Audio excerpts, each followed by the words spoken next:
샬롬 샬롬.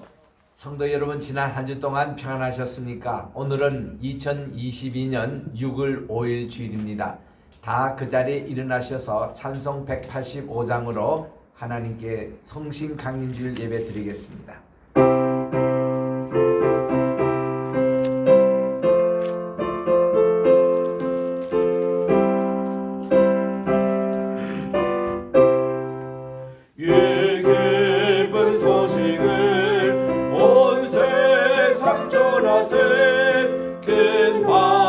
고통을 당하는 자에게 주 믿는 성도들 다 전할 소식을 성신이 오셨네.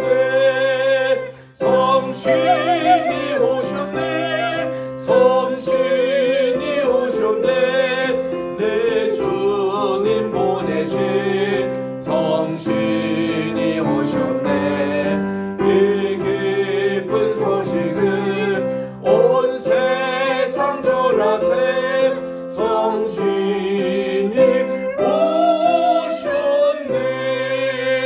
만왕의 왕께서 저 사로잡힌 자 다 구원하시고 잠자유 주셨네. 승리의 노래가 온 성에 들리니 성신이 오셨네. 성신이 오셨네. 성신이 오셨네. 내 주님 보내신 성신이 오셨네. 이 기쁜 소식을 온 세상 전하세. 성신이 오셨네. 한없는 사랑과 그 크신 은혜를 늘 의심하면서 안 믿는 자에게 내 작은 입으로 곧 증언하리니 성신이 오셨네. 성신이 오셨네. 성신이 오셨네. 내 주님 보내신 성신이 오셨네. 이 기쁜 소식을 온 세상 전하세. 성신이 오셨네. 그 후에 내가 내 영을 만민에게 부어주리니 너희 자녀들이 장래일을 말할 것이며 너희 늙은이는 꿈을 꾸며 너희 젊은이는 이상을 볼 것이며 그때에 내가 또 내 영을 남종과 여종에게 부어줄 것이며 내가 이적을 하늘과 땅에 베풀리니 곧 피와 불과 연기 기둥이라. 여호와의 크고 두려운 날이 이르기 전에 해가 어두워지고 달이 빛비같이 변하려니와 누구든지 여호와의 이름을 부르는 자는 구원을 얻으리니 이는 나 여호와의 말대로 시온산과 예루살렘에서 피할 자가 있을 것이며 남은 자 중에 나 여호와의 부르심을 받을 자가 있을 것입니다. 아멘. 만복의 근원이 되시며 만왕의 왕이 되시고 만주의 주가 되시는 존귀하신 하나님 아버지께 영광과 찬송과 존귀를 세세 영원토록 돌려드립니다. 거룩하고 복된 주일날 정한 장소에 정한 시간에 나와 주님 앞에 예배드리오니 이 예배를 주께서 받아주시고 하나님 은혜와 평강 또 축복 내려 주시옵기만을 예수님의 이름으로 기원드리옵나이다. 아멘. 주보에 있는 우리 공동 참회기도 다 찾으셔서 함께 봉독하도록 하겠습니다. 시작. 사랑과 은혜가 충만하신 하나님, 오늘 오순절 주일을 맞이하여 성신님의 강한 바람의 역사와 불의 혀같이 갈라지는 역사를 재현하게 하옵소서. 지난 주간에 지은 죄악들, 불의, 우상 숭배, 불순종, 탐욕, 거짓, 악의, 시기, 살인, 미움, 분쟁, 사기, 악독, 수근수근하는 행동, 비방과 비평, 교만과 자랑, 악을 도모함, 불효, 동성애, 약속을 어김, 무자비 등 모든 잘못과 허물들을 용서해 주옵소서. 저희들이 주님의 보혈과 권능을 믿고 삶을 바꾸고 자신을 새롭게 하게 하소서. 그리하여 저희가 생명의 주님이신 예수 그리스도 안에서 나날이 행복과 삶의 즐거움을 누리게 하옵소서. 오늘 예배를 통해 의와 사랑과 믿음으로 거듭나게 하사 새로운 피조물로 거듭나게 하옵소서. 교회의 주이신 예수님의 이름으로 기도드립니다. 아멘. 예수님은 미쁘고 의로사 우리의 모든 고백한 죄를 주님의 보혈로 깨끗하게 사실 줄 믿습니다. 오늘도 새로운 피조물로 하나님께 예배드리는 이 시간이 되시기를 바랍니다. 이제 우리 교독문 135번입니다. 다 찾으셔서 함께 교독하도록 하겠습니다. 135번은 성신강림주일입니다. 그의 위에 여호와의 영 곧 지혜와 총명의 영이요 모략과 재능의 영이요 지식과 여호와를 경외하는 영이 강림하시니 오직 하나님이 성령으로 이것을 우리에게 보이셨으니 성령은 모든 것 곧 하나님의 깊은 것까지도 통달하시느니라. 내가 아버지께 구하겠으니 그가 또 다른 보혜사를 너에게 주사 영원토록 너희와 함께 있게 하리니 그는 진리의 영이라. 보혜사 곧 아버지께서 내 이름으로 보내실 성령 그가 너희에게 모든 것을 가르치고 내가 너희에게 말한 모든 것을 생각나게 하리라. 오직 성령이 너에게 임하시면 너희가 권능을 받고 예루살렘과 온 유대와 사마리아와 땅끝까지 이르러 내 증인이 되리라 하시니라. 아멘. 4장 찬송으로 하나님께 손을 드리겠습니다.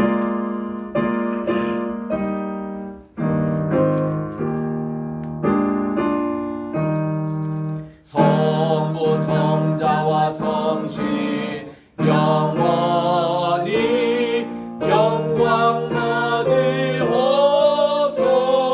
받으옵소서. 태초로 지금까지 또 길이 영원 무궁 성삼위께 영광. 아멘. 그 자리에 착석하시고 우리 김인성 선교사님 나오셔서 기도도 인도해 주시고 특송도 하도록 그렇게 하겠습니다. 다 같이 기도하겠습니다.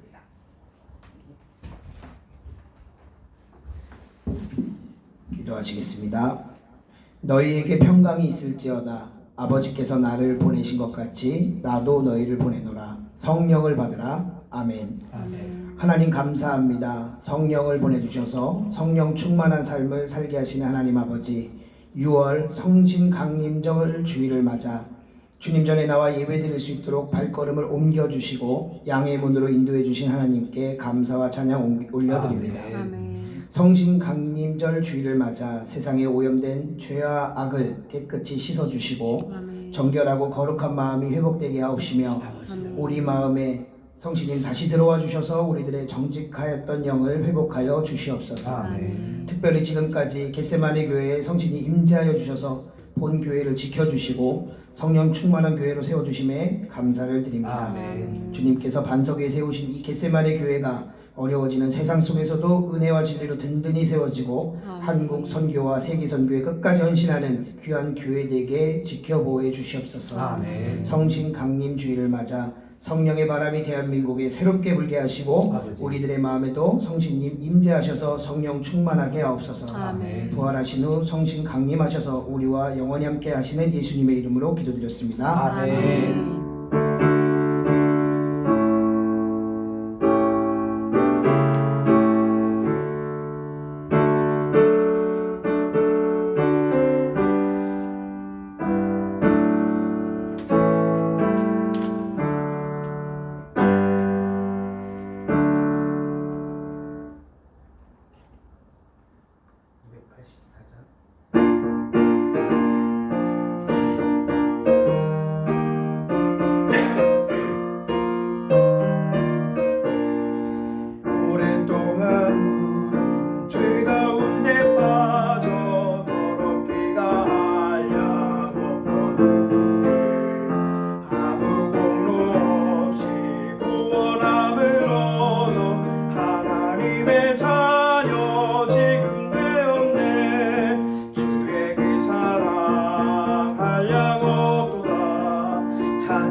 한 곳 없어지니 하나님의 빛이 영화롭도다.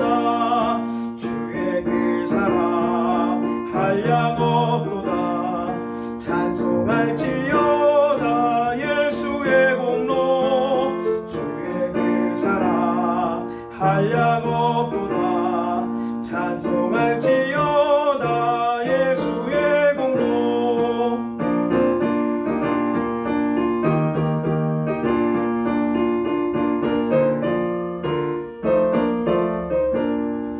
죄의 깊은 잠과 든 세상의 꿈을 어서 깨어나라 나의 친구여.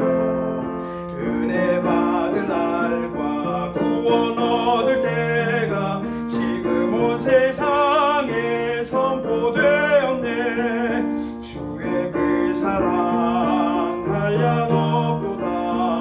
찬송할지어다 예수의 공로. 주의 그 사랑 한량 없도다. 찬송할지어다 예수의 공로.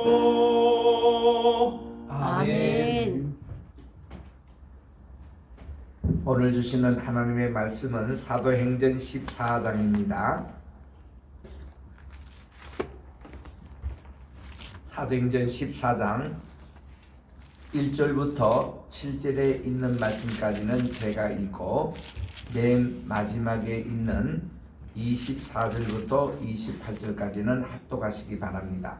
사도행전 14장 1절부터 17절 제가 봉독하고 24절부터 28절은 합독입니다.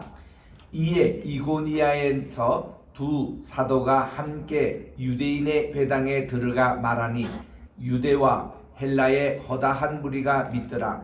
그러나 순종하지 아니하는 유대인들이 이방인들의 마음을 선동하여 형제들에게 악감을 품게 하거늘 두 사도가 오래 있어 주를 힘입어 담대히 말하니 주께서 그들의 손으로 표적과 기사를 행하게 하여 주사 자기 은혜의 말씀을 증언하시니 그 시내의 무리가 나뉘어 유대인을 따르는 자도 있고 두 사도를 따르는 자도 있는지라. 이방인과 유대인과 그 관리들이 두 사도를 모욕하고 돌로 치려고 달려드니 그들이 알고 도망하여 루가오니아의 두 성 루스드라와 더베와 그 근방으로 가서 거기서 복음을 전하니라. 비시디아 다 같이 시작. 비시디아 가운데 지나서 밤비리아에 이르러 말씀을 보가에서 전하고 아탈리아로 내려가서 거기서 배 타고 안디옥에 이르니 이곳은 두 사도가 이룬 그 일을 위하여 전에 하나님의 은혜에 부탁하던 곳이라. 그들이 이르러 교회를 모아 하나님이 함께 하신 모든 일과 이방인들에게 믿음의 문을 여신 것을 보고하고 제자들과 함께 오래 있으리라. 아멘. 기도하겠습니다. 내 입술의 모든 말과 내 마음의 묵상이 하나님께 연락되기를 원하네. 하나님 참으로 감사합니다. 오늘 성신 강림 주일을 맞이해서 준비된 귀한 이 말씀 위에 바울과 바나바가 세계 1차 선교 여행을 이제 계속 진행하는 얘기를 이제 말씀을 통해서 동할 때 우리 마음속에 정말 옥토밭이 되게 하여 주시고 이 말씀이 씨앗이 떨어져서 30배, 60배, 100배 결실 맺게 도와 주시옵소서. 아멘. 예수님의 이름으로 기도합니다. 아멘. 아멘. 할렐루야. 아멘. 벌써 6월 첫째 주일을 맞이합니다. 그저께 치렀던 6월 1일 지방선거 또 무사하게 잘 치러진 것 하나님께 감사를 드립니다. 지난 주간에 또 한 두 군데 지방에 이렇게 좀 내려갔다가 참 비가 내려오지 않아서 나라가 참 심각하다는 얘기를 들었습니다. 제가 한 10년 전인가요? 그때도 한국을 방문할 때 보니까 충주호가 거의 말라가지고 바닥에 드러난 적이 있었습니다. 그래서 제가 거기서 간절하게 하나님께 기도를 했습니다. 그랬더니 3일 후에 폭우가 쏟아지는데 홍수가 나가지고 충주호가 다 찬 그런 경험이 있습니다. 그리고는 제가 브라질에 또 갔더니 브라질은 반대로 성파울에 너무 비가 많이 와가지고 홍수가 졌어요. 제가 막 비행기 내렸는데도 비가 막 내리고 있더라고요. 그래서 너무나도 심각하다고 얘기를 선교사님이 전하시길래 제가 거기서 또 하나님께 간절히 기도를 했습니다. 엘리야는 우리와 같은 성정의 사람이지만 믿음의 기도를 하니까 3년 반 동안 비가 내려오지 않고 또 믿음의 기도를 하나님께 드리니 비가 다시 내렸다는 그 말씀에 의지해서 간절히 주님께 기도를 했더니 그 다음날부터 비가 그치는데 그리고는 홍수 문제가 해결이 되는 이런 역사를 체험했습니다. 제가 그 생각을 하고 간절히 정말 그저께도 기도를 하고 왔습니다. 두 군데 정말 이 천북이라는 곳에 거기도 농사 위주인데 밭농사가 참 심각하다는 거예요. 그리고 또 이 강원도 원주 지방도 마찬가지고 그래서 간절히 기도했더니 오늘 비 소식이 들리는 겁니다. 그래서 전국적으로 단비가 내리는데 해가 할 만큼은 아니지만 비가 내리기 시작한다는 거예요. 그것만 해도 얼마나 감사합니까? 그래서 이달에 계속 꾸준한 비가 내려와서 우리 한국에 이 가뭄이 빨리 해결되기를 기도하는 겁니다. 금방 우리 예배를 시작하면서 빈들의 마른 불같이 시들은 나의 영혼 갈급한 우리 성신님 내려달라고 찬양을 했습니다. 우리 마음에도 가뭄이 있어요. 우리 교회도 가뭄이 있어요. 성신님이 내려오셔가지고 정말 우리 이 가뭄을 해소할 수 있도록 오늘 우리 성신 강림주일을 맞이했습니다. 우리 기독교의 3대 절기라 하면 제일 큰 절기가 부활절입니다. 그리고 두 번째 절기가 오늘이에요. 교회가 태어난 날. 우리 오늘 모든 세계 교회 창립 기념일로 지켜야 될 주일입니다. 오늘 예루살렘 교회가 시작되므로 이제 온 지교회는 그 다음 세워진 것인데 우리는 거꾸로 이 본교회 창립은 별로 관심이 없고 지교회에 채워진 지 몇 년 그것만 이렇게 축하하는 경우가 있습니다. 아니에요. 온 세계 교회가 오늘 교회 창립일로 지켜야 합니다. 그리고 교회 지교회 설립일은 이제 그거는 우리가 각 지교에서 그냥 하는 행사니까 그래서 우리 미국이나 유럽에 가면은 참 이 성신 강림주의를 크게 지킵니다. 우리 제가 그랬잖아요. 부활절을 제일 크게 지켜야 되고 두 번째는 오늘이에요. 그 다음 세 번째가 성탄절입니다.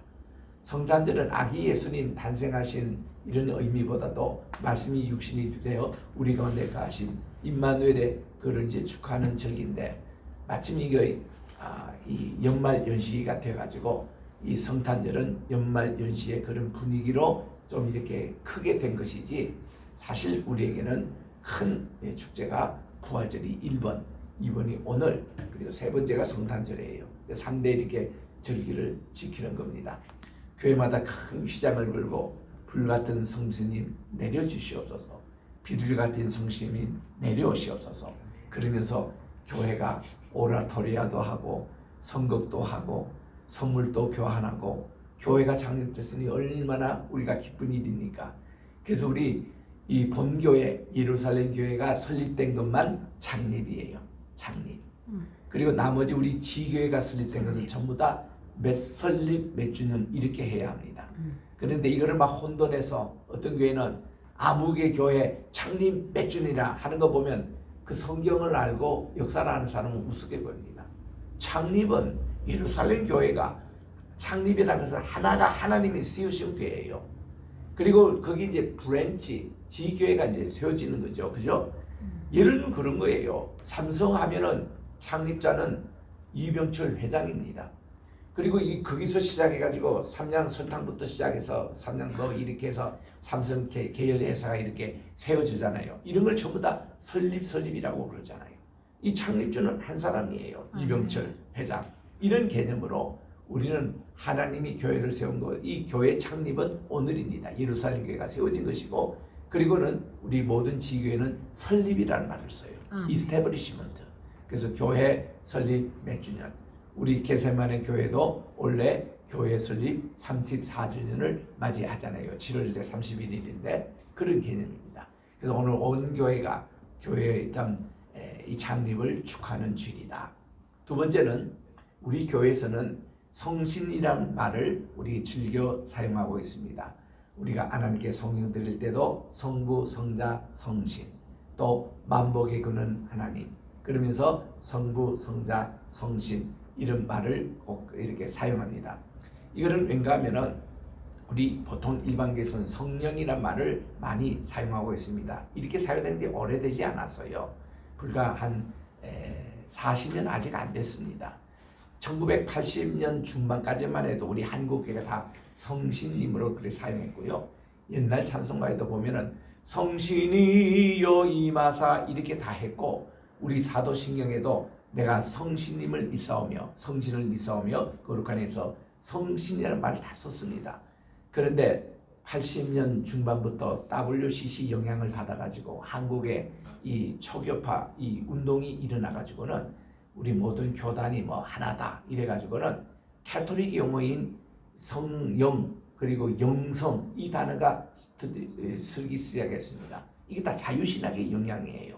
근데 한국 교회가 보수 교회조차도 구별 없이 그냥 그걸 다 받아들인 거예요. 그래서 성신님 썼던 것을 어느 순간에 성령으로 바뀐 거예요. 이거는 상당히 문제가 있습니다. 왜냐하면 영성이란 말을 그때부터 쓰기 시작했는데 아니에요. 영성이란 말을 영어로 spirituality라는 말인데, 이것은 뭔가니 우리가 사람이 영과 혼과 몸이 있잖아요. 그러니까 우리 영성만 강조하면은 이게 영지주의가 됩니다. 영지주의는 이원법을 강조해서 영은 거룩하고 영은 선하고 이러고는 육에 대해서는 이거는 부패하고 썩고 죄악과 관계돼 가지고 영은 하나님 잘 믿어도 되는데 육은 아무렇게나 살아도 괜찮다고 했습니다. 요 교대를 그대로 받아들인 것이 구원파 아니겠습니까? 구원파에서는 죄의 개념이 없어요. 남의 돈 그냥 빌려 써가지고 안 갚아도 죄가 아니라는 거예요. 영은 이미 구원을 받았기 때문에 이거는 아니다. 또 예수 믿는 사람이 이렇게 유행가를 부르는 그게 찬송가와 같다고 이렇게 가르치는 게 구원파입니다. 그리고는 아이들이 중고등부 학교에 때 얼마나 남녀관계가 문란할 그때입니까? 이때에 간음을 한다 이렇게 남녀관계를 한다 해도 죄가 아니래요. 그거는 예수 믿는 사람 구원받은 배 특권이라고 이런 식으로 가르치니까 얼마나 많은 젊은 아이들이 구원파에 빠집니다. 비슷한 얘기로 신천지가 그렇게 또 가르치고 있잖아요. 이 구원 간에 이게 다 영지주의 영향이에요. 영지주의를 우리가 받아들이면 안 됩니다. 우리의 구원은 영과 혼과 육 온 전격이 구원을 받아야 되지. 그리고 우리의 육조차도 거룩하고 성결하게 관리를 해야지. 아무렇게나 관리하는 게 아니라는 거예요. 전입적. 이거를 강조하는 성경의 단어가 경건이라는 단어예요. 이게 경건이란 말을 그렇게 쉽게 버려버리고 영성이라는 단어를 받아들이는 한국교회 정신 차리십시오. 정신이 있느냐 이거예요. 왜 그 영지주의 용어를 지금까지 사용합니까? 요즘 툭하면 뭐 영성수련회, 영성붕회. 여러분 우리 옛날 한국교회 안 그랬어요. 심령대부붕회. 우리는 정말 경건회, 영성회 이게 아니고 경건회였습니다. 이 경건이라는 용어 대신에 전다 요즘 영성으로 쓰니까 그때부터 한국교회가 타락하기 시작해요. 그때부터 한국교회가 부흥의 역사에 일려있다가 그때부터 이렇게 지금 내년받기로 오고 있는 거예요. 코로나 우리 2년 반 거쳤잖아요. 거치면서 아직도 정신을 못 차려요. 우리는 종교통합주의나 WCC나 이렇게 종교는 다 평등하다는 영생이라는 이걸 빨리 깨치워서 우리는 경건으로 가야 돼요. 그리고 우리 모든 것을 성령으로만 다 이렇게 얘기하는 것은 조금 문제가 있습니다. 왜냐하면 금방 또 우리 요엘서 2장 28절에 얘기했지만 하나님이 내 영을 만민에게 부여주는데 그의 영령은 뭡니까? 그를 성령이라 그래요. 성령이라는 뜻은 뭔가니 하나님 아버지도 영이십니다. 아버지가 가진 것도 성령님이에요. 예수님도 성령님이 있습니다. 예수님의 영이 있어요. 이런 거를 성령님이라 그럽니다. 예수님이 저 40일 동안 광야에 나가실 때에 그 영의 인도를 받을 때 그 예수님의 영이에요. 그걸 성령이라 그래요. 그리고 성신님도 영입니다. 성신님도 성령이 있어요. 그 성령이라 그러면 통칭이에요, 통칭. 아버지와 아들과 성신님의 가지고 있는 영을 다 우리 성령님이라 그래요. 그런데 예수님이 대신에 우리 주님 오실 때까지 우리에게 보내주시는 보혜사 그분 제3인격의 우리 하나님을 성신님이라 하는 것이 이 맞는 얘기입니다. 그래서 우리는 그 구별이 돼요. 그게.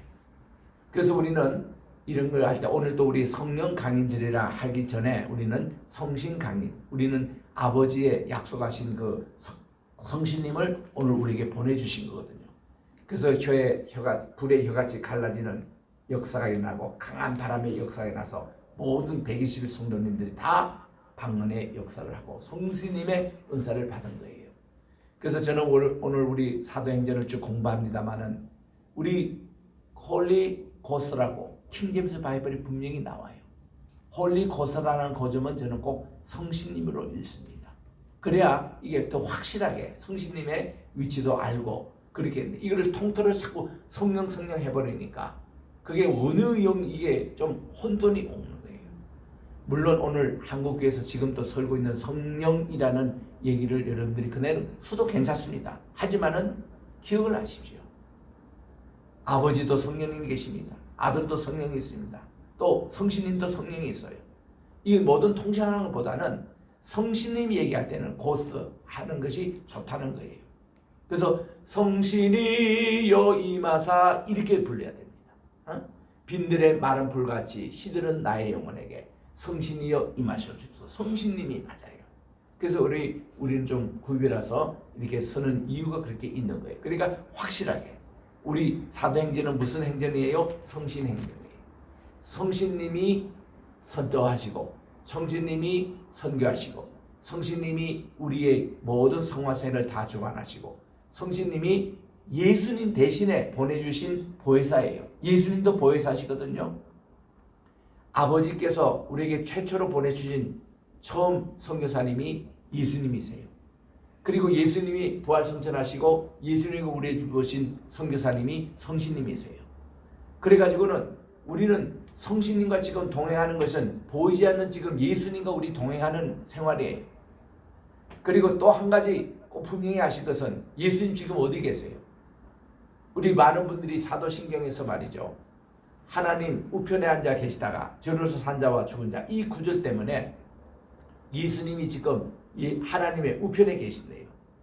그러면 하나님의 우편은 뭐고 하나님의 자리는 뭐고 하나님의 좌편 자리는 또 뭡니까? 이렇게 자꾸 장소 개념으로 생각하니까 혼돈이 오는 거예요. 분명히 아세요.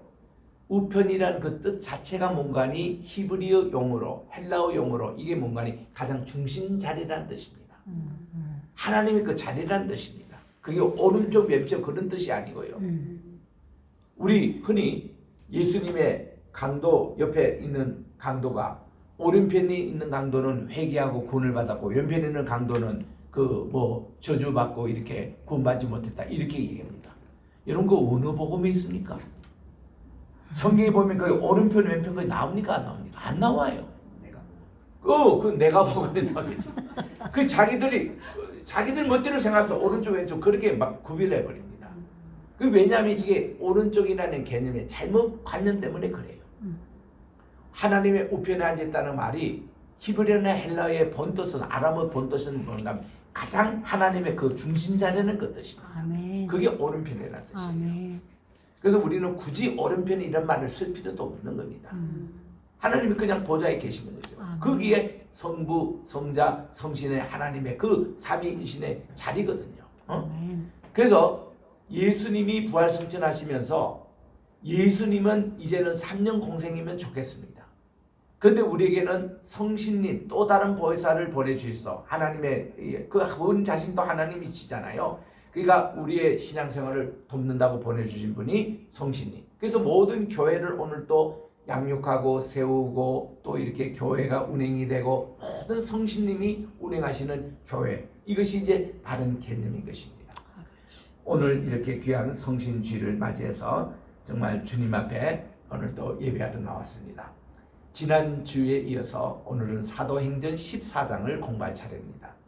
사도행전 13장과 14장에는 제1차 세계 선교 여행에 대해서 말씀해 주시고 이제 15장 말부터 시작해서 16장, 17장에서는 제2차 세계 선교 여행에 대해서 그리고 18장부터 20장까지는 제3차 세계 선교 여행, 그리고 27장, 28장에서는 제4차 전도 여행의 첫 번째 전도 여행인 것입니다. 지난주에 있었던 13장에서는 바울과 바나바가 먼저 그들이 간 곳이 바나바의 고향이 되는 구브로를 오늘날 키프로스입니다.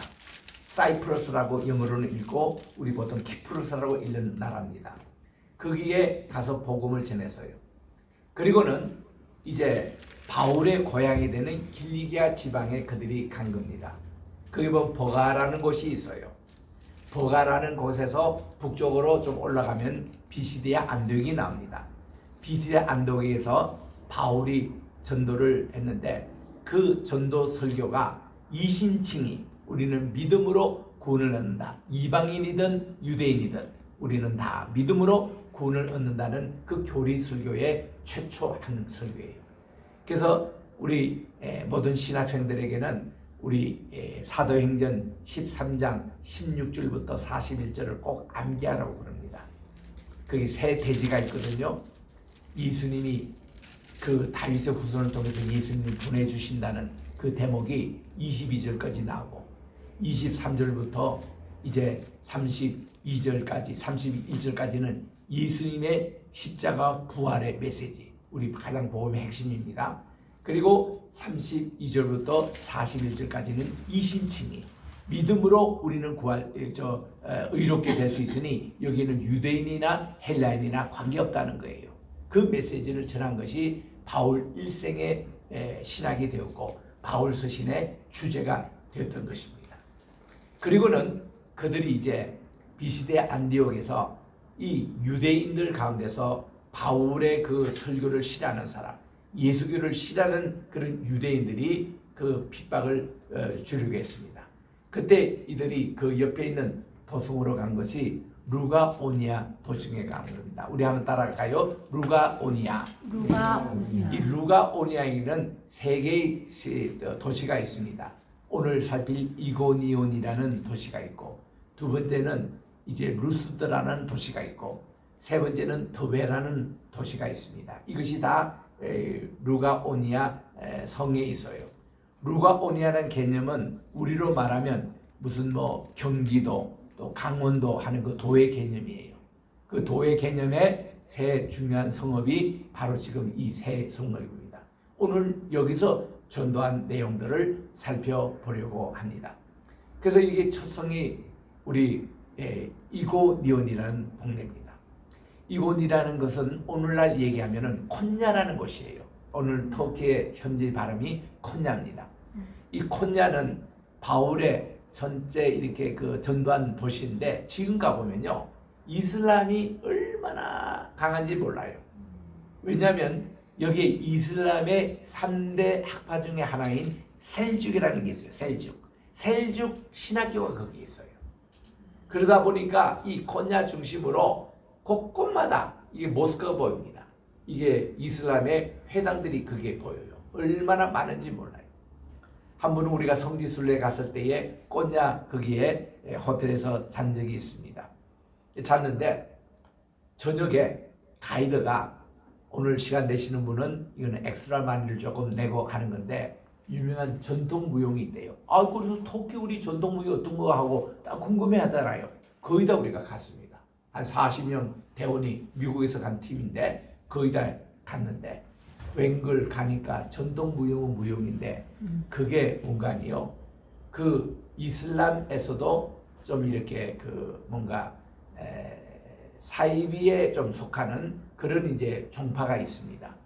그 사람들은 어떤 한 공간을 응시하고 그거를 해서 이 춤을 이렇게 막 추는데 그야말로 쑥 빠지겠더라고. 이 사람의 길을 가지고 그 줄로 봐이는 그런 걸 보는데 얼마나 영적으로 부대끼는지. 그러니까 돈을 주고 갔지만은 우리는 곧 나왔습니다. 그만큼 이 콘야라는 곳이 그런 곳이에요. 그런 곳인데 이고니아에 가서 복음을 이렇게 참 전했거든요.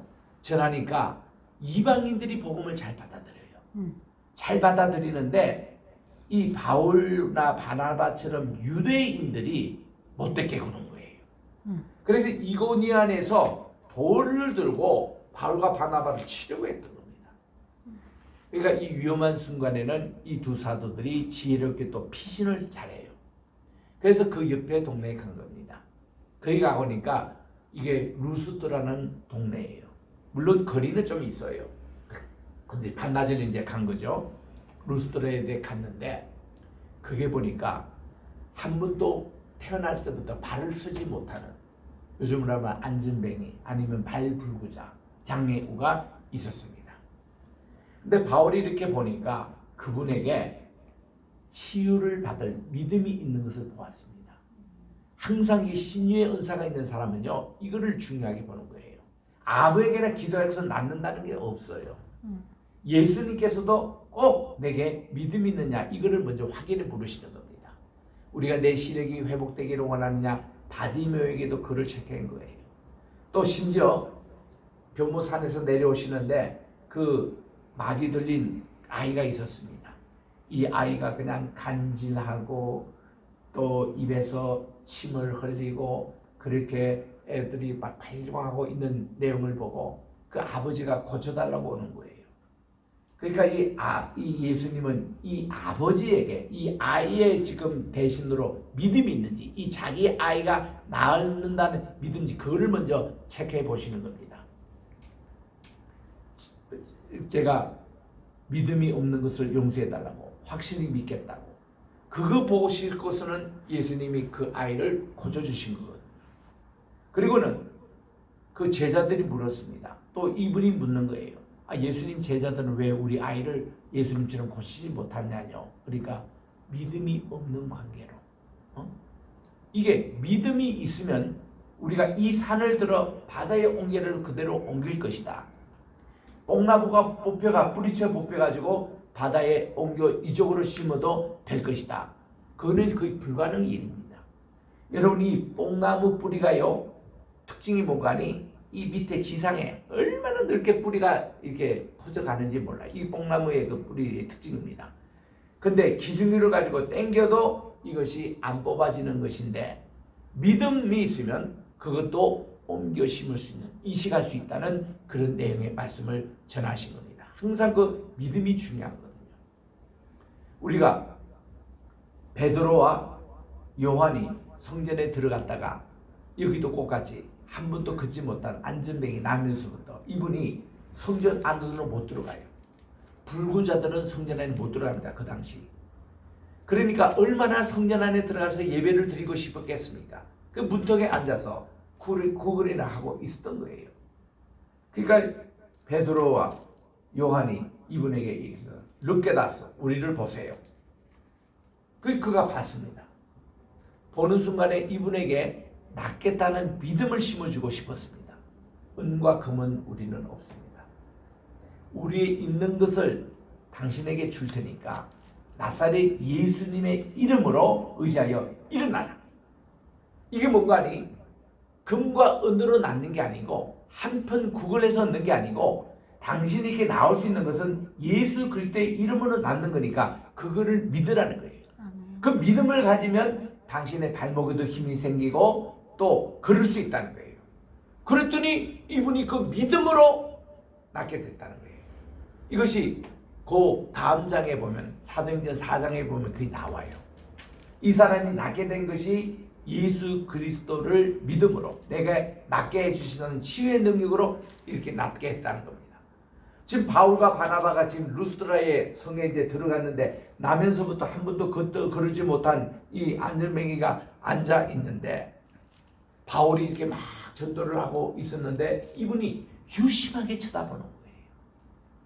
그리고 바울도 그분을 이렇게 유심하게 쳐다보게 됐습니다. 눈이 맞았던 거예요. 그러니까 이분이 구원을 얻을 만한 믿음이 있는 것을 바울이 확인했습니다. 우리 오늘 본문 3절 4절에 나오죠. 구원을 얻을 만한 믿음이 있는 것을 보고 바울이 일어나 걸으라고 손을 잡고 이러니까 이 사람이 걷게 된 겁니다. 수많은 관중들이 보는 앞에서 루스드라에 있는, 그러니까 박수치고 환호성 올리고 난리가 났지 않습니까? 그러니까요, 거기 있는 사람들이 또 순진한가 봐요. 야, 우리 마을에 신이 임했다.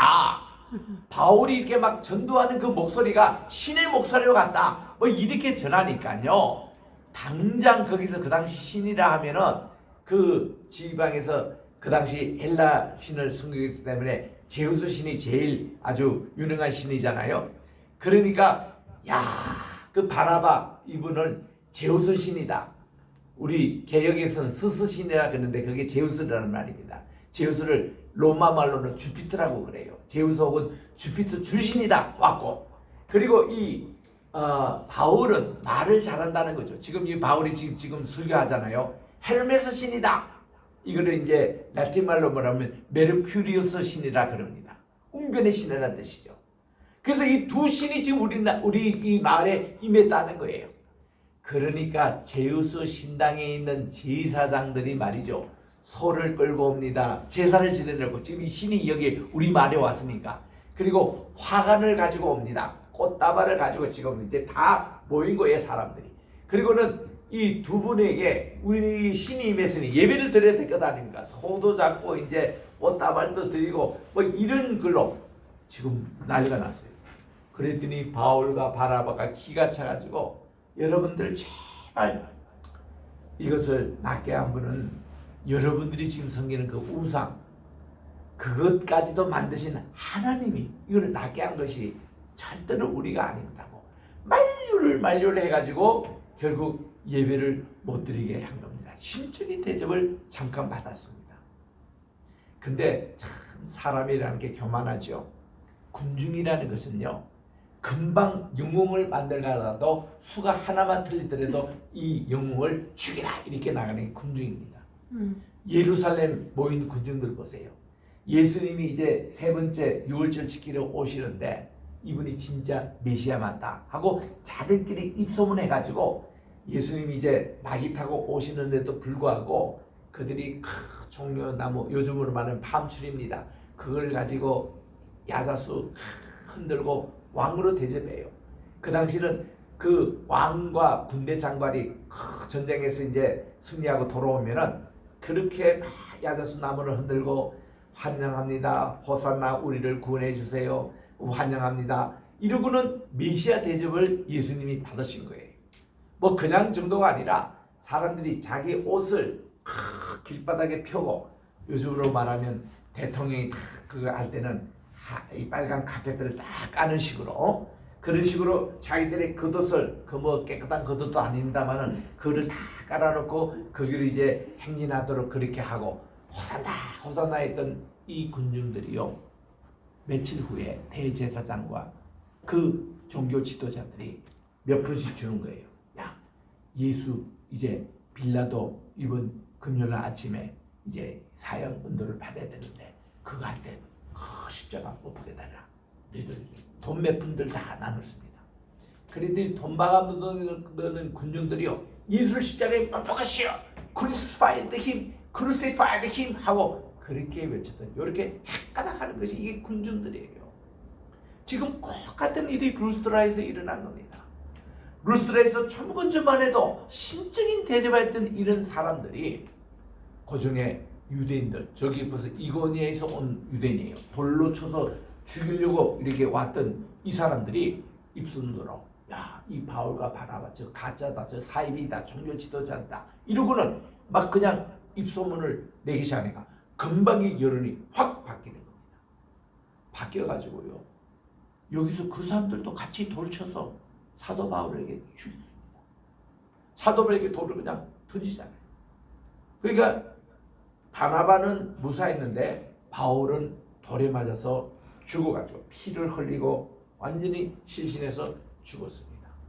그런데 사람들이 보니까 맥도 끊어지고 숨도 끊어지니까, 야, 이거 우리 성에 있으면 재수없다 이래가지고 루스드라 성 밖으로 이거를 끌어내리도록 한 겁니다. 장례는 니들이 마음대로 하라고. 그리고는 그가 이게 루스드라 성 밖에 끌려 나왔습니다. 여러분, 이때 바울이 말이죠, 잠시 죽었습니다. 학자들이 얘기하면은 한 6시간 정도, 또 어떤 분은 한 8시간 정도 그가 죽었다는 거예요. 여러분 우리도 어릴 때 말이죠. 부잣집이었는데 초상집에 그 당시는 장미사도 없었고 집에서 이제 이 장례를 치를 때 아니겠습니까? 근데 이제 그 부잣집 어른이 돌아가셨어요. 돌아가셔가지고 그 이제 관을 이제 다 세우고 해서 병품을 다 치고 이제 그렇게 장례를 하는데 내일이면 이제 매장하는 날이었습니다. 동네 사람들이 많이 왔어요. 조의하고 또 거기서 식사도 나누고 이러는데 밤중 한 11시쯤 자꾸 어디서 소리가 들려요. 이거 좀 열어달라고. 나중에 보니까 이 어른이 돌아가시고 하루 반 만에 깨어나가지고 관 속에서 지금 빨리 열어달라고 소리를 지르고 있는 거예요. 그래서 열어드렸더니 그분이 다시 살아난 거예요. 그 잠시 아마 실신을 하고 죽은 것 같이 돼가지고 그래서 동네 사도 소동이 난 적이 있습니다. 우리는 그걸 봤거든요. 죽었다가 다시 살아나는 경우가 종종 있습니다. 우리 보세요. 어느 병원에서도 그런 얘기가 있습니다만은 교통사고로 죽어가지고 완전히 이거는 코마 상태였어요. 그러니까 이거 뭐 뇌만 살아있지 모든 거 다 중지된 상태인데 이분이 한 달 후에 다시 살아나는 경우가 있었습니다. 그 병원 측도 놀랬고 유가족도 놀래고 그런 경우가 있거든요. 그런데 이 사도 바울 경우는 진짜 돌에 맞아 죽었어요. 우리 그 스데반을 돌에 맞아서 죽게 했던 이분이 예수 믿고 이젠 자기가 돌에 맞아 죽었습니다. 그랬는데 하나님이 그를 다시 살려주신 거예요. 하나님이. 그래서 그가 일어났던 것입니다. 그 루시다 성 밖에서 그가 모든 주변의 사람이 일어나니 얼마나 주변의 사람들이 놀랬겠습니까? 그런 일이 일어난 거예요. 이 사건을 두고서 지난주에도 제가 잠깐 말씀드렸습니다만은 고린도 후서 12장에 이런 얘기 있었습니다. 나는 14년 전에 한 사람을 아노니 그 한 사람이 자기를 얘기하는 거예요. 자기 지금 간증을 얘기하는데 간증을 이렇게 참 겸손하게 합니다. 내가 이게 아니라 한 사람 제3의 인물로 선정해서 한 사람을 아노니 그분이 죽었어요. 그가 몸 밖에 있었는지 몸 밖에 있었는지 모르는 상태였는데 그런 상태에서 그가 삼청천에 갔다는 거예요. 이 삼청천이라는 것은 그 당시 우주관에 보면 우리의 이 대기권을 벗어나서 천국이 있는데 그때에 살아있는 인간이 갈 수 있는 최고의 높이가 1청천, 2청천, 3청천까지라는 겁니다. 그 3청천이에요. Third Heaven이라고. 여기까지 갔는데 거기 가면요 말로 형용할 수 없는 보석으로 되어 있고요. 그 천국의 분위기가 인간의 언어로 다 표현을 절대로 못합니다. 우리 인간의 언어가 얼마나 한계가 있는지 여러분 아시죠? 예를 들면 사랑한다 할 때 이 사랑이라는 용어가 얼마나 한계가 있는지 우리가 아주 사랑한다는 것은 말로 표현이 되지 않습니다. 그러면 어떻게 합니까? 제처로 합니다. 아니면 글로 남깁니다. 그림은 그림이다. 그래도 표현이 안 돼요. 이런 표현이 안 되는 우리 이 형용사나 명사가 참 많이 있습니다. 우리 천국의 그 모습이 그래요. 이거를 말로 표현할 수 없는 이거를 영어로 보면 영어를 표현한다면 express가 아니라요. 표현할 수 없다 것은 in 붙인다. inexpress. 이거를 형용사로 붙이면 inexpressible. 말로 표현할 수 없는 감사를 하나님께 드린다. 고린도 후서 9장 15절에 나오잖아요. 내가 말로 표현할 수 없는 감사로 하나님께 영광을 드린다. 이런 표현을 하듯이 우리가 하나님께 감사를 드리고 찬양을 드리고 경배를 드리고 우리 이 언어가요. 우리 인간적인 표현을 가지고는 하나님께 다 그 영광을 표현할 수가 없습니다. 이럴 때 우리 쓰는 용어가 말로 표현할 수 없는 이런 표현이거든요. 천국 가보니까 이 삼청천의 모습이 그렇다는 겁니다. 그래서 이런 모습을 자기는 보고 왔는데 거기서도 자기가 몸 밖에 있었는지 몸 안에 있었는지 모르는 체험을 자기가 했다는 거예요. 이게 벌써 14년 전에 루스트라에서 있었던 일이었다는 겁니다. 이런 내용들을 간증을 하잖아요. 그때 그가 이런 얘기하면서 고린도 후서 12장에서는 왜 이런 간증을 얘기했냐면 자기에게 육체 찌르는 가시가 있어가지고 이거를 좀 없애달라고 하나님께 간절히 기도했는데 하나님의 응답이 왔다는 겁니다. 3번이나 간절히 기도했는데 3번째 응답 오기를 내가 받은 계시가 너무 많으므로 내가 자고하지 않기 위해서 교만하지 않기 위해서 내게 주신 이 가시기 때문에 이걸로 인해서 내가 오히려 감사라는 거예요. 이거 없으면은 내가 자고해지고 교만해져서 하나님을 부르게 되는 이런 것을 그가 깨닫게 됐다는 겁니다. 그 삼층천의 그런 체험과 하나님의 이 기도의 응답이 딱 어울려서 그가 하나님께 고백한 것이 하나님 이것으로 족합니다. 내 은혜가 내게 족합니다. 하나님 너무 감사합니다. 내가 참 약할 때에 그때 내가 참 주님의 강한이 임하셔서 제가 참 강하네요 하고는 하나님께 감사 그 찬양 드렸던 것이 고린도후서 12장에 나오잖아요. 그때에 그가 루스드에 있었던 죽음의 경험을 얘기한 겁니다. 그래서는 바울이 이제 다시 몇 시간 만에 소생에서 일어나니까 거기 있는 사람들이 너무나도 감사하고 축하하고 그리고 정말 서로 인사를 나누고는 먼지를 툭툭 털고는 이제 그 옆에 마지막 성인 드베에 가서 하나님의 복음을 전했던 이런 내용들을 오늘 바로 1차 여행 후반기에 일어났던 것입니다. 드베라는 것은 루가오니아의 성의 제일 마지막 성입니다. 거기서도 복음을 다 전하고 나서는 그리고는 다시 이제 안디옥 교회로 돌아와야 되잖아요. 돌아오는 길인데 일부러 그가 다녔던 길을 그대로 역행해서 오게 됩니다. 드베에서 출발해서 루스드라까지 가요. 루스드라에 가면은 거기 있는 사람들이 바울이 살아서 다시 있는 거 보고는 그 자체가 전도 아니겠습니까? 그리고서는 그가 이고니아 또 갇힙니다. 이고니아에서 또 120km 떨어진 비시디아 안디옥에 갔어요. 안디옥에서 두 안식일 때마다 복음을 전했던 그 곳으로 그가 가서 또 형제들을 격려하고 또 신앙 상담해주고 또 기도해주고는 그가 이제 남쪽으로 내려옵니다.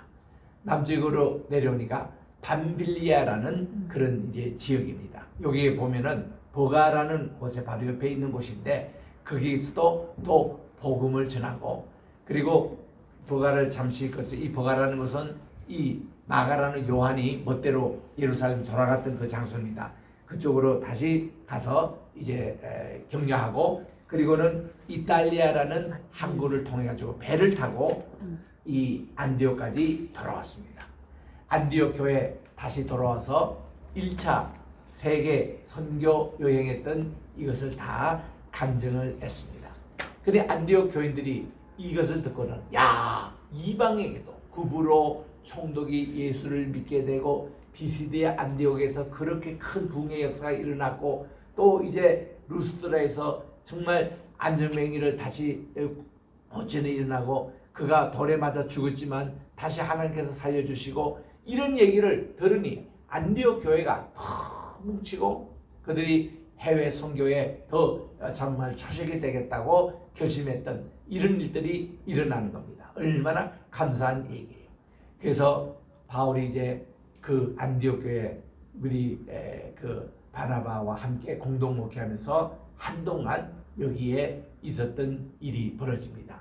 이제 다음 주에 살필 15장은 어떤 내용이냐면 예루살렘 최초의 교회 공예가 소집이 됩니다. 공예 회집의 최초 목적은 뭔가니 이방인에게도 우리가 복음을 전해야 되는가에 대한 것이 메인 이슈였습니다. 베드로가 이미 저 고넬료 집에 가서 가정 집회를 이끌었고 또 사마리아 선교 빌립 집사님이 가서 하셨고 또 이번에는 바나바와 바울이 또 1차 세계 여행을 이렇게 다녀왔던 이런 일을 다 그들은 전해 듣고는 자 이거를 우리가 어떻게 할 것인가 그거 결정하는 일이 예루살렘 공예의 목적이었습니다. 그래서 거기서 이제 그들이 1차 공예하면서 이제 어떤 얘기를 하는가 하니 예수님이 부활 승천하시고 나서 이 12제자들이 제비를 뽑았답니다. 주님이 땅끝까지 이르러 내 증인이 되리라 부탁을 하셨기 때문에 그러면 우리는 땅끝을 어디 누가 어떻게 갈 것인가 거기에 대해서 이 예루살렘의 교회에서 그들이 제비를 뽑았는데 그때 이제 동쪽, 서쪽, 남쪽 이게 다 정해졌어요. 이 베드로는 남쪽으로 가기로 했습니다. 북쪽 끝까지는 안드레가 갔어요. 그리고 저 오늘날 프랑스 이쪽은 이제 또 그 나달라니엘이 또 갔습니다. 바돌요메라고 하는 그 제자가 갔습니다. 그리고 빌립은 저기 오늘날 저 골로새 지역 그쪽으로 갔습니다. 이 다 정했는데 제일 중요했던 딴 것으로 제일 중요했던 곳이 로마가 아니겠어요? 이 로마는 베드로가 갔습니다. 그리고 서쪽에 제일 딴 것이라고 얘기하는 스페인 스바나는 바울이 지원했어요. 나는 그 서바나에 가서 복음을 전하겠다. 그래서 이 로마서를 쓸 때 보면은 로마서 쓴 주 내용은 내가 이제는 소아시아 지방과 이 헬라 그리스 지방 다 복음을 전했으니 이제는 내가 스페인까지 복음을 전해야 되는데 거기 복음을 전할 때에 후원교회가 로마 교회가 되어주시면 좋겠다 하고 쓴 것이 로마서입니다. 그 로마서의 목적이 그거예요. 스페인까지 그가 복음을 전하기 위한 겁니다. 사도행전은 그 내용이 안 나옵니다만은 어쩌면 바울이 스페인까지 가서 복음을 전했다고 하는 교회 전설도 있습니다. 그리고는 제일 숙제가 뭔가니 동쪽 끝이에요. 동쪽 끝이 그 당시에 정확하게 어딘지를 확실히 몰랐습니다. 누가 듣자니 인도가 동쪽 끝이라고 얘기했고 또 듣자니 그걸 넘어서 히말라야 산맥 넘어가면 중국이 있다고 얘기를 하고 중국 끝자락이 우리 한국은 그 당시에 뭐 한국이라는 존재도 없을 때입니다. 그래서 이제 그 끝자락이 동쪽인데 너무 멀어요. 너무 멀어. 거기는 아무도 가려고 하지 않았습니다. 그런데 여기에 이제 예수님이 부활하신 후에 나타나셔서 자기가 없을 때 예수님이 나타나셨는데 판류에 다시 나타나기 전에 이 도마는 이런 얘기를 한 적이 있습니다. 나는 내 손으로 직접 그분의 옆가락과 그분의 손자국을 만지기 전에는 내가 예수님의 부활을 믿지 않노라고 그렇게 얘기를 했던 이 사도 도마에게 우리 주님이 나타나신 거예요. 자, 너 손으로 확인해 보아라. 그랬더니 이 도마가 말이죠. 자기 손으로 확인도 하기 전에 캐톨릭 그 그림에 보면 확인했던 거 나옵니다. 이 자기 손으로. 그런데 보통은 우리 성경에 보면요.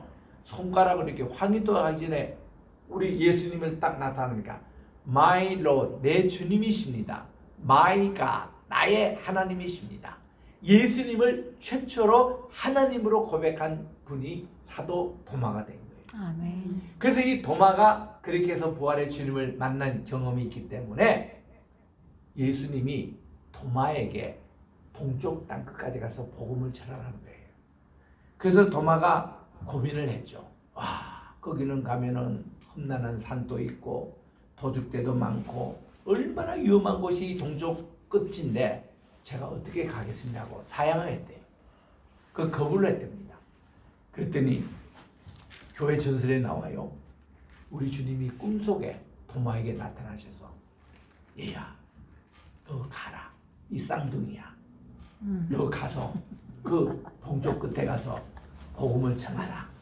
네가 만약에 가지 않는다면 나는 너를 노예로 팔아가지고 그쪽으로 내가 네 노예선 타고 갈래? 네 발로 걸어갈래? 하니까 도마가 꿈속에서 주여 내가 내 발로 가겠습니다 하고 일어나가지고 그가 인도까지 간 거예요.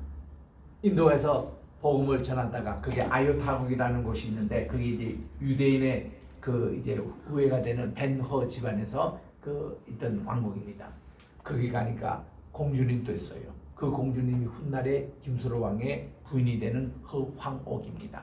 그래서 여기서 이제 세례도 주고 복음을 전하고 그가 무육부도하고 자기가 먼저 동쪽 땅끝까지 가겠다는 거예요. 그래서 이제 거기서 배만 띄우면 무육풍과 물의 흐름이 있어가지고 3개월 만에 김해 바다에 도착합니다. 그래서 그가 동쪽 끝인 김해 도착을 해가지고 우리나라 1년도 우리나라 오셔가지고 47년까지 6년 동안 우리나라 낙동강 주변으로 복음을 전했던 분이 도마예요. 그러니까 이런 내용을 또 우리 여기 강남에 있는 어느 신학교가 저를 이번 토요일 날 체벌 시간대에 초청해서 이런 얘기를 좀 해달라는 겁니다. 한국 교회가 이런 데 대해서 너무 몰랐다. 나도 몰랐죠. 저는 몰랐습니다. 근데 저는 이제 세계적으로 고고학적인 뭐가 발견되면 검증을 해달라고 요청을 많이 받아요. 이번에도 아라라산도 갔다 왔습니다만은 또 진짜 신의 산이 되는 저기도 지금 가야 됩니다만은 그 자꾸 저보고 가서 이제 검증을 해달라는 겁니다. 그래서 내가 한국에 20년 전에 집회를 오니까 이 도마 관계되는 분들이 저에게 와가지고 이런 얘기를 다 들려주는 거예요.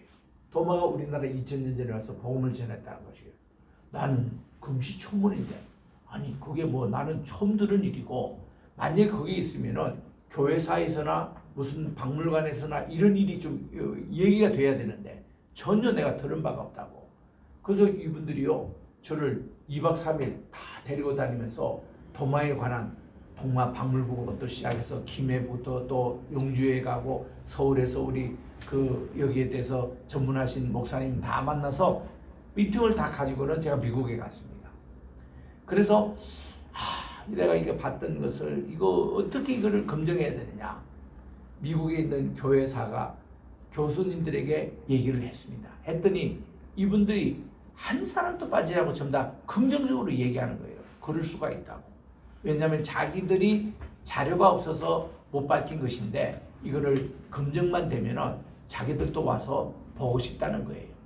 그래서 제가 그게 힘을 얻어가지고 2번, 3번 와서 다 답사를 제가 하고서는 우리나라에 도마가 충분히 왔을 확률이 있구나. 이거를 다 무역풍이 저 인도 거기서 한국까지 얼마나 오고 여기서 돌아가는 길이 얼마고 허황옥이 어떻게 오고 그분이 한국에 도착해서 망산도라고 진해에 있습니다. 그 앞바다도 더 가보고 그리고 그 당시에 김해평야가 다 바닷물로 돼 있을 시절인데 그것이 지금은 이제 흙토사가 쌓여가지고 그게 지금 광야가 됐습니다. 이런 것까지 다 지질학적으로 설명을 듣고 제가 내린 결론이 도마가 우리나라에 온 것은 80%가 가능하다. 언제나 이 전문가들에게는 100%라는 것은 있을 수가 없습니다.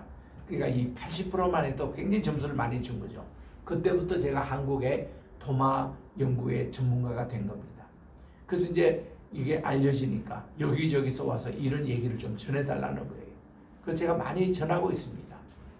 그래서 이런 얘기가 오늘 또 사도행전이 계속 쓰여지고 있다는 거예요. 이거를 이렇게 생각할 때 오늘 우리 성신 강림절을 맞이해서 이렇게 이 안디옥 교회 중심으로 1차 전도 여행, 선교 여행에 갔다 온 바울과 바나바의 그 사정을 살펴봤습니다. 여러분 집에 가셔서 사도행전 14장을 찬찬히 읽어보십시오. 오늘 제가 설명한 것은 전체 그림입니다. 그림이고 각 넌 하나씩 놓으면은 다 이게 그림이 그려져 가지고 이 말씀이 이렇게 됐구나 이런 내용들을 알게 되겠습니다. 기도하겠습니다. 하나님 아버지 오늘도 주신 이 귀한 말씀 우리 마음속에 깊이 간직하여 우리가 목숨을 다하도록 바울은 하나님의 복음을 전했습니다. 그는 순교도 각오하고 복음을 전했던 정신을 우리가 이어받아서 오늘도 우리 성신님이 예루살렘 교회 강림하심으로 예루살렘 교회가 시작된 것처럼 우리 게세마네 교회도 성신님이 이 시간에 강림해 주셔서 불의 혀같이 갈라지는 강한 역사 또 강한 바람과 같은 이런 역사로 우리의 굳은 마음을 흔들어 주시고 또 우리에게 생명을 부어주셔서 우리 성신님 충만한 우리 교회 사역지 신학교가 되게 도와주시옵기만을 예수님의 이름으로 간절히 기도드립니다. 아멘. 찬송가 505장을 부르면서 준비하신 헌금 하나님께 봉헌하겠습니다.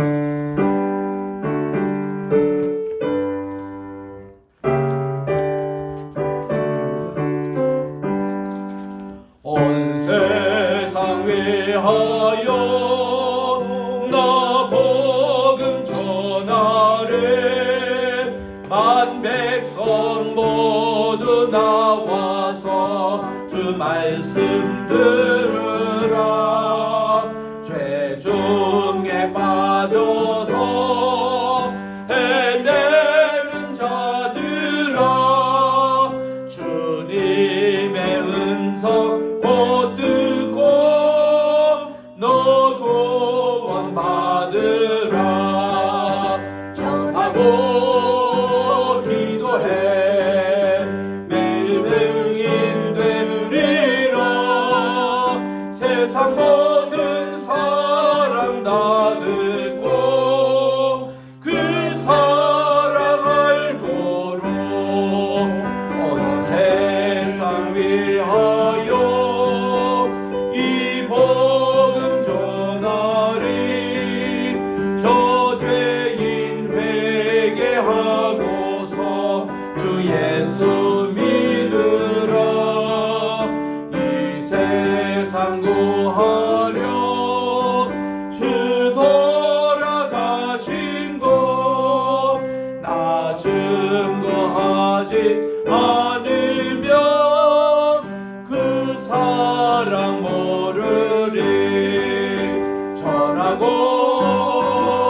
세상 모든 사람 다 듣고 그 사랑 알도록 온 세상 위하여 주 은혜 임하니 주 예수의 이름 힘입어 이 복음 전하자. 온 곳에 나가서 전하지 못해도 나 어느 곳에 있든지 늘 기도 힘쓰리 전하고 기도해 매일 증인 되리라.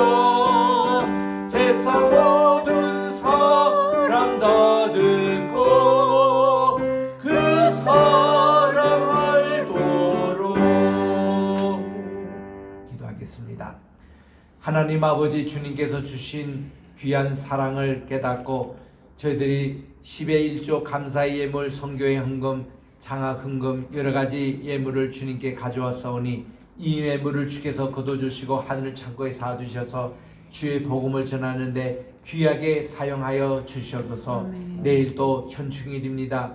긴 이 주말을 맞이해서 또 고향을 찾거나 또 처갓집을 방문 중에 있는 우리 오장로님 가족 하나님께서 발걸음을 인도해 주시고 또 고향교회에서 예배를 잘 드리고 오게 도와주시오며 또 우리 오근사님 하나님 백신 3차 접종 후유증으로 피부로 여러 가지 고통을 당하고 있사오니 주께서 온전히 안찰해 주셔서 속히 낫게 도와주시옵소서. 아멘. 아버지 하나님, 일에 어린아이 100일이 좀 지났지만 이렇게 된 뇌수막염으로 이렇게 병원에서 아버지 참 어려운 가운데 있었지만 좋은 실험의 그 결과를 얻게 하여 주시고 회복 중에 있음을 감사합니다. 아멘. 속히 낫게 도와주시옵소서. 아멘. 우리 선교사님들 그동안 돕느라 애쓴 우리 이기민성 선교사님 정말 아버지 주님. 그가 지금까지 했던 일 주님께서 헛되지 않고 선교의 열매가 무럭무럭 일어나게 도와주시옵시고 아멘. 앞으로도 주의 복음을 전하는데 많은 열매를 맺게 도와주시옵소서. 아멘. 이 모든 말씀 우리 구주 예수님의 이름으로 봉헌기도 드립니다. 아멘. 아멘.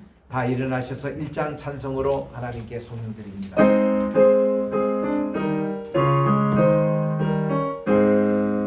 만복의 근원 하나님 온 백성 찬송 드리고 저 천사여 찬송하세 찬송 성부 성자 성신 아멘. 이제는 우리 주 예수 그리스도의 은혜와 하나님 아버지의 무궁하신 사랑하심과 보혜사 성신님의 감화감동교통 충만하신 역사가 오늘 또 성신님 강림함으로 예루살렘 교회가 시작된 이 귀한 성신 강림 주일에 오늘 또 사도행전 14장을 통해서 제1차 세계 선교 여행이 어떻게 진행됐던 것은 성신님께서 모든 것 하신 것을 다시 보며 간증하며 저희들도 이 힘에 입입어 주님 오실 재림을 우리가 세계 전체 다니며 복음을 전하기로 작정하는 우리 세계에 흩어진 우리 한인 선교사 3만여 명과 또 우리 모든 우리 주의 종들 머리 위에 또 환우들 머리 위에 이제로부터 영원토록 함께 계실지어다. 아멘.